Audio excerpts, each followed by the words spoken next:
I ate at a fast food restaurant for 30 days straight. And I'm a registered dietitian. Ironic, right?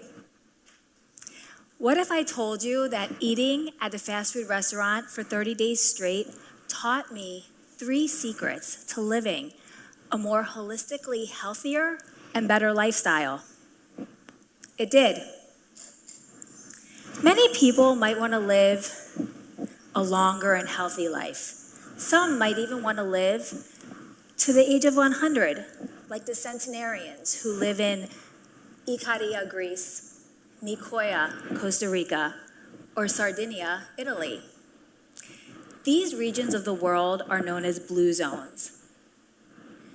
People who live in the blue zones, they're part of a tribe. They have similar responsibilities in the world. They come together and they live with each other in these cultures that evolved to let them live very long and healthy lives. Much of what I learned from eating at a fast food restaurant for 30 days corresponded with the eating behaviors that the people in these blue zones practice. For example, the meals. Meals are shared. Meals are an experience more than just food that is just there to satisfy a hunger craving or perhaps an emotional state. In addition to that, meals are shared. This is where technology is put down. The simplicity of being in the same room with somebody and enjoying their company is the bigger experience. Food is kind of like along for the ride of this bigger, greater experience. Okay, so this got me thinking. Is it really fast food that is bad for you and leads to poor health? Or is it the fast food experience? Because the experience of fast food is often laced with feelings of judgment, perhaps feelings of shame and restrictiveness. Like some people, they avoid fast food at all costs, and others, they might hide and eat it in their car, right? So this is far from mindfulness. This experience, you might have actually had one of these experiences where you find a tightly rolled up fast food wrapper, maybe in your car or somebody else's car, all to hide what many people in this world do every single day: eat at fast food restaurants. So this got me to thinking, fast food, it's here to stay. Wouldn't I rather learn how to live with it in harmony than avoid it at all costs? Okay, so I set out to take a little bit of a deeper look at all of this. And what I really dug into is what makes people so afraid of eating fast food?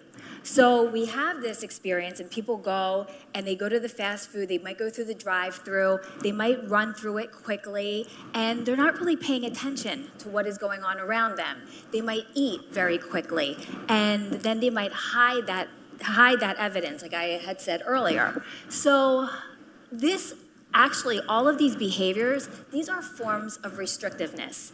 And eating food in general, or eating fast food in general, we don't want these feelings of restriction around food.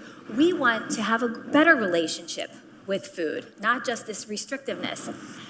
Now, we all know there are many restrictive diets out there. You might have heard of intermittent fasting, the ketogenic diet, the grapefruit diet if you're old enough.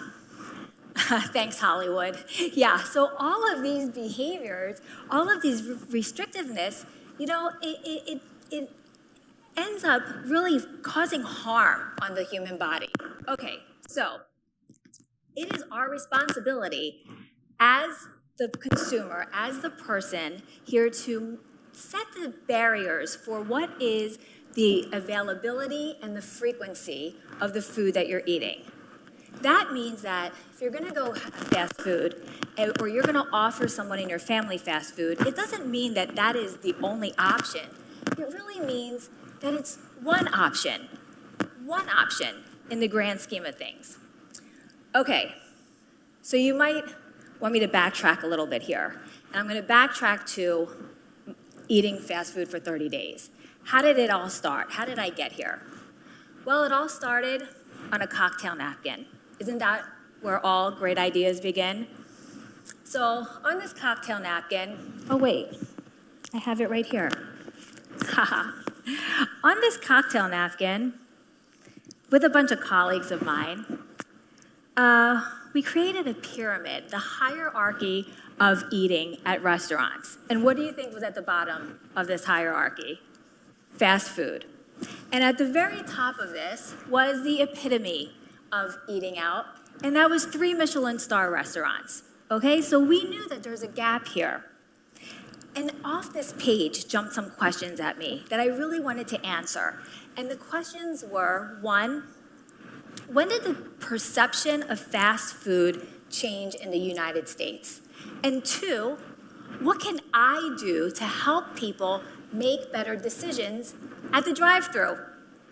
Okay? So there was somebody, a famous documentary, you might all know it, where somebody ate at fast food for 30 days straight. And their results were really, really bad at the end of those 30 days. Well, this person didn't practice 2 things that I think really make an impact on eating behavior and decisions, which is freedom of choice and knowledge. So I was looking at this paper and I got deeper thinking, what do I need to do? And it dawned on me, I need to make my own 30-day documentary. So I thought about this, and I thought, I'm just going to drop this over here. So I thought about this 30-day documentary and what it would look like, and then I thought, I don't really want to eat fast food for 30 days, so I'm just going to bag it. However, there was a caveat here, and the caveat was that my students already knew about my idea, and they were really excited for this.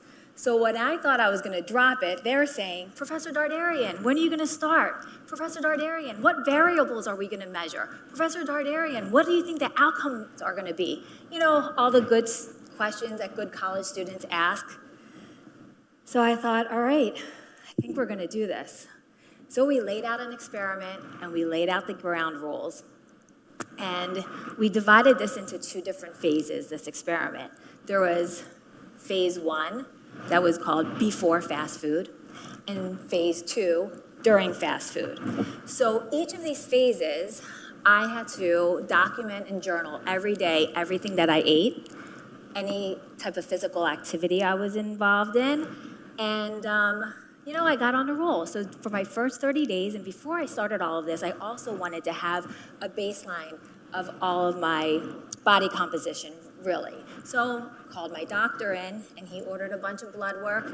We got a full metabolic panel, lipid panel, cardio biomarkers. We did blood pressure, all of these things. And then in addition to that, I went to my own lab at Drexel where we have a DEXA scan. So I was able to measure then how much lean body mass, muscle, and fat mass, fat, I had all over my body and told me exactly where. It's really a beautiful picture. And of course, what my weight is. So as I'm talking about this journey that I'm about to set out on, people ask me a bunch of questions like, are you going to get sick? How much weight do you think you're going to gain? Is your cholesterol going to go up?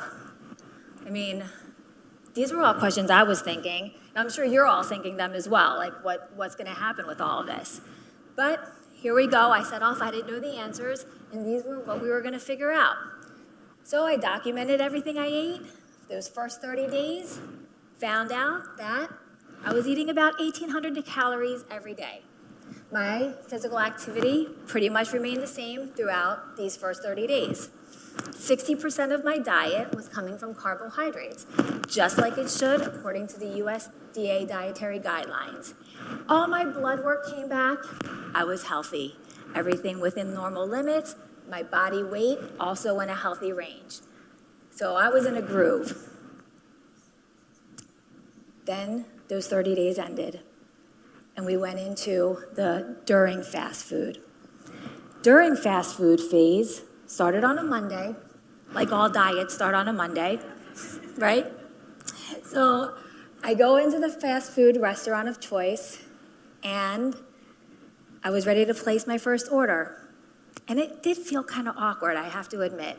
But I walked up there and I placed my order, and I took it, and I said to myself, is this really what I'm going to do for the next 30 days? Is this really comfortable? And I felt kind of uncomfortable, and I understood what other people feel going through the fast food drive-through, which it was at this point. I was driving through. So, but what I figured out here is, what you might be wondering is, this was the moment when I thought, what am I going to order? And how am I going to order so that I still feel healthy? And this was when I learned my first secret number one. And secret number one is make your own order. So number three, you might say, I'll take a number three, and I'll take a number three with a large Coke and a fries. But I didn't do that. I looked at every menu item, and I thought, what am I going to do to make this meet my needs so that I would get my right nutrient composition and also caloric, meet my goals? Make your own order. So when I would pull up to the drive-thru, I ordered one day a breakfast sandwich. A breakfast sandwich with no meat, no sauce. Make your own order. I would order kid-sized fries. I would get water instead of soda. And you know that famous sandwich? 2 all-beef patties, special sauce, lettuce, cheese, pickles, onions on a sesame seed bun? Well, I would remove one of the all-beef patties, and I would remove part of the sesame seed bun, a mini version. All the flavor, not all the calories. Make your own order. So that same day, I ate my breakfast, and about 2 hours later, I thought to myself, I'm kind of hungry, I think. And did I eat? I don't really remember. Did I eat? I don't remember if I had breakfast or not. Then that's when I realized secret number 2, mindfulness. See, going through the drive-thru, it's really mindless eating. It's like your brain is on autopilot, and you're just going through the motions. I didn't practice any mindfulness. Mindfulness is an important component to everything that you do in your day, not just eating. But how can you be mindful at fast food, right? It's kind of easy. You can go inside. You can sit down. You can pay attention to the food that you're about to eat. So secret number 2 was being mindful when you're eating. And that is one of the things that people in the blue zones do. They are being mindful when they're sitting down together and enjoying a meal and paying attention to their surroundings and the food that they're eating. One day, during my next phase of 30 days of during fast food, I needed a place to work, to do some work. And usually I might go to a coffee shop and log into their Wi-Fi, but I thought I might as well try my fast food place since I have to eat there anyway this morning. So I was gonna go inside. Little did I know that this was going to be a life-changing experience. I got my laptop, I went inside the fast food restaurant, and I found a great table that had an outlet, great, plugged my laptop in, and I logged into the Wi-Fi. And it was hot. It was a good Wi-Fi, strong, very strong. So I sat down and I started working, and I looked up and I saw a group of men walk in. They looked like highway workers, everyone was in uniform, and they sat down at what looked like they owned the table. And this was their place. This was their seat. Another person came in, sat down in his assigned seat, and they had their morning. And I was intrigued by this. Okay, well, half hour later, they all left, and in comes another group of people, the retired crew. 8:30, they came in, and they all took their assigned seats. They did not seem at all fazed by this fast food stigma. You know why? Because they knew secret number 3. So day 1 goes by, and I am intrigued. And the one woman, she looked up at me and she said, hi. I said, oh, hi. Well, what are you doing? Well, what I wanted to say is, well, I'm psychologically evaluating your eating behavior right now. But I refrained and I just said, schoolwork, okay. I watched them, they left. The next day I was so intrigued that I went back. Today, enter highway workers. Someone waved to me. Hi, great, I felt good about that. They left, enter retired crew. And they said, you want to join me? I was like, yeah, I really do, thanks. So I did. I went and I sat with them. And I listened. And I was so engaged in the conversation. And that's where I learned secret number 3, community. I felt like I was part of a group. They knew secret number 3. You know, some people might want to feel this by joining a sorority or a country club. And this was the same thing, without that high astronomical cost, of course. They found community. And that day, I felt like I was part of something bigger. It felt really good. So these 3 secrets to eating at fast food. Now, I did not eat at fast food restaurants to make you all eat at fast food restaurants, okay? That was not my goal. My goal was to destigmatize eating at fast food restaurants. So if you do eat there, you don't feel guilty for eating there. So what happened to me? You want to know my results? 30 days later, all my lab values were normal. My body weight remained exactly the same. My body composition remained exactly the same. I still ate 1,800 calories a day, and my exercise stayed exactly the same. Now, I know that my results, I can only say that they're mine. Everybody might not have those same results. But I can say that the freedom of knowledge and the freedom of choice and the power of knowledge together can make an impact in everything that you do. So when you go to fast food restaurants, stay rooted, stay grounded. Be engaged in moderation, mindfulness, and community. I hope I saved you all from feeling guilty when you eat at a fast food restaurant. Spread the word.